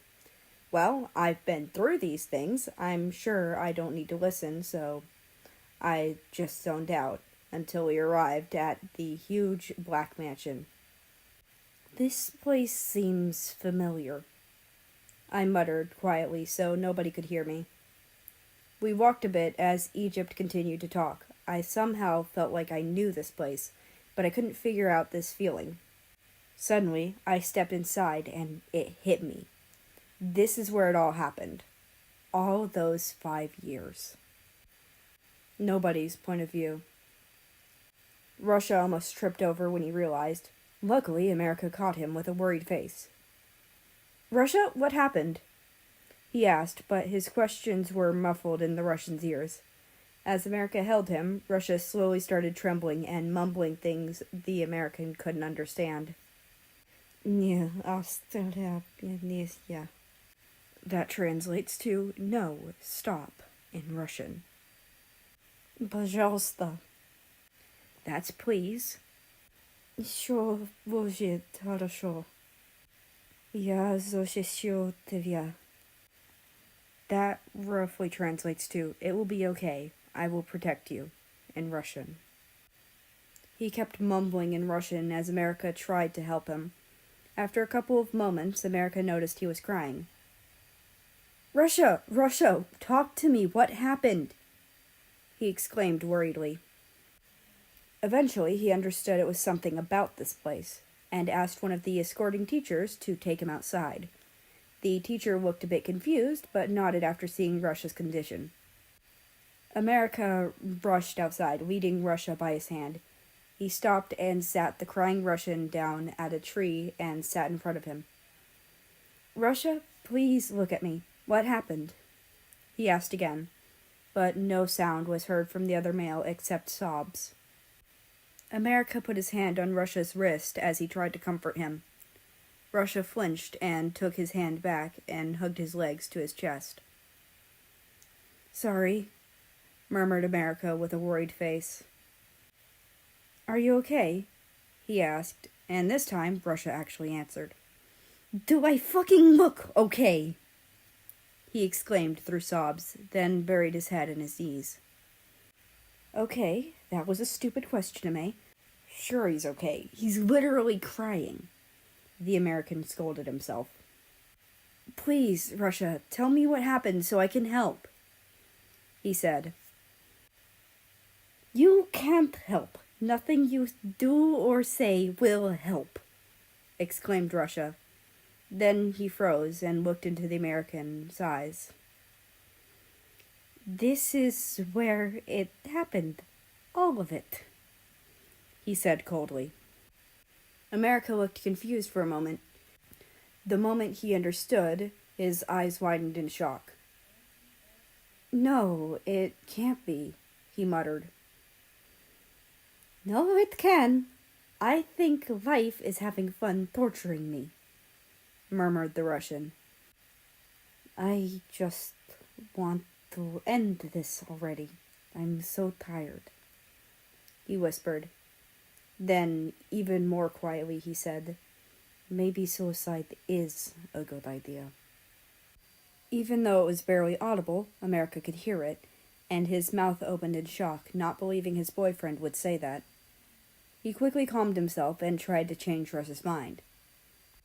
You know, it says that they keep the deepest place in hell for those who commit suicide. I don't want you there. Nobody does, he said bitterly. Russia smiled sadly. At least nobody will call me a monster there. At least they will be able to understand me like nobody else. He chuckled. Please, Russia, don't say that. You know I love you, America whispered and came closer to hug Russia, but he flinched again. I'm just trying to help you. Please, just listen, he said softly. Listen to what? What do you have to say that will make it better? What do you have to say that I'll hear better than their screams? Asked Russia in the coldest tone America has ever heard. Do you want me to help or not? Exclaimed America. Please, just let me help, he said, softening his tone. Russia sighed.